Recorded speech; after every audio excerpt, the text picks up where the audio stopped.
আমরা অনেক একটা সুন্দর জায়গায় চলে এসেছি, দুই পাশে দুই পুকুর।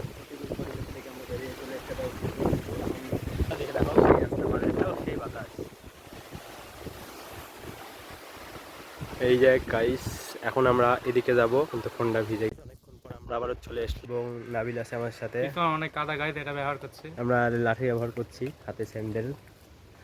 তো এইভাবে না, এই যে কাদার মধ্যে দিয়ে এইভাবে ব্যবহার করবেন, তাহলে লাঠি ব্যবহার করবেন একটু শক্ত, তাহলে পড়বেন না। এই যে অনেক সুন্দর পরিবেশ, ন্যাচারাল প্রাকৃতিক আম গাছ, কলা গাছ, এপারেও কলা গাছ। ঝড়ে কিছু হোক না হোক কলা গাছের ক্ষতি হবে। ও সেই বাতাস, অনেক সুন্দর বাতাস শুরু হয়ে গেছে।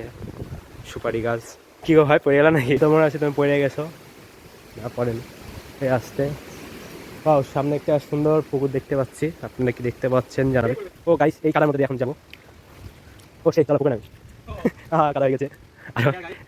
দুর্গম রাস্তা পেরিয়ে একটি সুন্দর পুকুর পেয়েছি গাইস, অনেক ভালো লাগছে। পুকুরে আমি নেমে গেলাম, অনেকক্ষণ কষ্ট করে একটা সুন্দর দৃশ্য। ধরো আমরা অনেক দুর্গম এলাকা পার হয়ে চলে এসেছি, আর কিছু দূর গেলে মাউন্ট এভারেস্ট।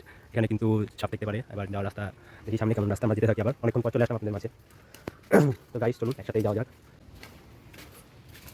এই গাছগুলো দেখুন, প্রায় 200 বছরের পুরানো। এই গাছে কিন্তু রাতের বেলা শাকচুন্নি থাকে, আমরা শুনেছি গাইজ। আপনারা কেউ রাত 1টার সময় বা 3টার সময় ভুলেও আসবেন না, তাহলে আপনাকে ধরে ফেলবে। আমার লোকেশন দিব না, কিন্তু আপনারা বের করে নেবেন নিজ দায়িত্বে। দেখুন গাইজ, হঠাৎ করে সাপ থাকতে পারে।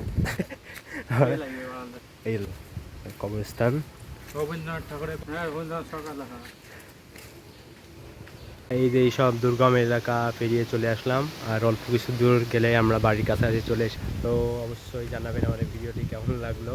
আর কাদা এলাকায় গেলে আপনারা লাঠি ব্যবহার করবেন বা স্যান্ডেল খুলে, তাহলে সুন্দরভাবে যেতে পারবেন। ধন্যবাদ, জানাবেন ভিডিওটি কেমন হলো। আল্লাহ হাফিজ।